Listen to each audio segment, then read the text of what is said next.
চুলুকে আসি। আমি গরিব মানুষ একজন, আমার বাচ্চা কাচ্চা 10 জন।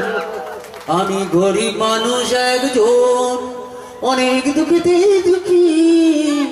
আমার 10টা টাকা দাও, আমি টান্টু খেয়ে আসি। একদম চুপ। কেন? এদিকে বলছে বলছে 10টা টাকা দাও, মানে ভিক্ষে চাইছে। সেদিকে বলছে গরিব মানুষ। তাহলে যদি গরিব মানুষ, তাহলে 10 জন বাচ্চা কাচ্চা কেন? দেখুন একটা কথা বলি, আপনারা বড় লোক, আপনাদের সবকিছু প্ল্যান করে হয়। আজকে একটা বাচ্চা হলো, আবার 10 বছর পরে হবে। আমরা গরিব মানুষ, আমাদের কোনো প্ল্যান টেন নেই। লাইট নিমলো প্ল্যান শুরু। সবই তো বুঝলাম, কিন্তু এখানে কেন আসা হয়েছে?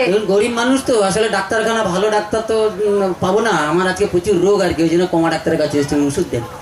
তোমার কি মনে হয় আমি কি কমা টমা ডাক্তার নাকি? না না, ভালো ডাক্তার, তবু নগর করছি, ওষুধ দেন। আচ্ছা ঠিক আছে, রোগটা কি সেটা আগে তো জানি। দেখুন এই যে আমি হাঁটছি, আমার দুপা এক জায়গায় থাকে না, প্রচুর রোগ। এটা রোগ? হ্যাঁ, আরো আছে। আমি ঘুমিয়ে গেলে আমার 2 চোখ বুঝিয়ে যায়, প্রচুর রোগ। কি রোগ? আরো আছে, আমি যখনই স্নান করেছি সব চুল ভিজে যায়, প্রচুর রোগ। হ্যাঁ, প্রচুর রোগ।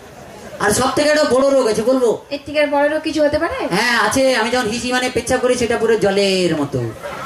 এই দেখো, কি এগুলো কোনো রোগ নয়, এগুলো প্রত্যেকটা মানুষের হয়। তোর বাবা মাকে প্রণাম করছি, তোর 14 গোষ্ঠ থেকে সালাম করছি, তুই ওষুধ দে। আচ্ছা ঠিক আছে, এদিকে এসো। কি?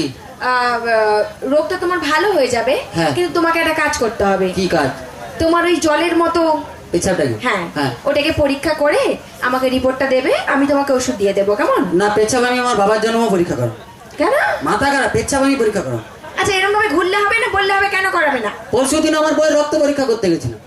তাহলে তোমার কি? আমার বইয়ের হাত কেটে রক্ত নিয়েছে। আচ্ছা আমি বলবো তোমার কোনো রোগ নেই, তোমার আছে একটাই রোগ। সেটাও তোমার মাথা সব সুগুলো ঢিলে হয়ে গেছে, ওটাকে টাইট দিলে তুমি ঠিক টাইট হয়ে যাবে। ওটা টাইট হয়ে যাবে যদি তুমি আমার পাশে থাকো। তোমার পাশে আমি থাকবো না। মানে কি হয়েছে? কারণ আমি অন্য একজনের কথা দিয়েছি তার পাশে থাকবো বলে। তাতে কি হয়েছে? মেয়ের তো ভাড়ার ঘর, মানে স্টোর রুম, মানে ওখানে সবসময় জমা হয়, কোনো দিনে শেষ হয় না। মার খেয়েছো না? কেন, কি হয়েছে? শোনো, এমন পেঁয়াজ পেঁদাবো না, পেঁদিয়ে পুরো পেঁয়াজি বানিয়ে ফেলবো। আরে তুমি কি আমাকে পেঁদিয়ে পেঁয়াজি বানাবে? তার আগে আমি শুকিয়ে বেগুনি হয়ে গেছি। আচ্ছা ঠিক আছে, বেগুনি তো হয়ে গেছে সেটা বুঝলাম, কিন্তু আচ্ছা প্রোগ্রামটা তো অনেকক্ষণ হলো, 3টে সিঙ্গার এসে গান গেয়েও চলে গেল, এতগুলো ডান্স হয়ে গেল, কিন্তু প্রথম থেকে সে শেষ পর্যন্ত ঝগড়া করেই চলেছে। তাহলে কি করতে হবে? শুধু ঝগড়া করবে? তাহলে কি ভালোবাসতে হবে? একদম। আগে বলবো তো, হাত দাও। আজকে রাতে সুশপথ করি, তোর গলা আমি টিপে ধরি, তুই মরে যা, তুই মরে যা। এটা ভালোবাসা? আমাদের কাছে ভালোবাসা মুরগি বসা দুটোই সমান জিনিস। আচ্ছা দেখো, সত্যি সত্যি বলো ভালোবাসবে কিনা? বাবা ভালোবাসবো বলে কি করতে হবে? হাত দাও। দিলাম। তুমি পারি না আমাকে ভালো এরকম করছো কেন? না, ভালোবাসার কথা শুনে গাটা কেমন কেমন করছি। আচ্ছা ঠিক আছে, তুমি আমাকে ভালোবেসে এমন একটা কথা বলো, আচ্ছা, যাতে আমার পাটা যেন মাটিতেই না পড়ে। ঠিক আছে, তুই বাঁশের গলায় দড়ি দিয়ে ঝুলে যা, পায়ের নিচে নামবে না।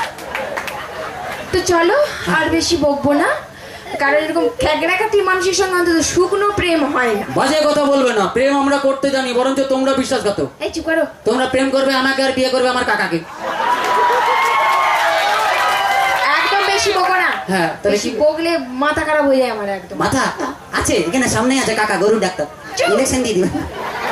তো চলো সবাই মিলে আবার একটা সুন্দর রোমান্টিক ডান্স দেখবো, অন্তত ওর মতো না, ভীষণ ভালো, ওদের প্রেমটা ভীষণ ভালো দেখবে। রোমান্টিক প্রেম, তবে বরফের প্রেম তো, আগুন লাগলেই গলে যায়।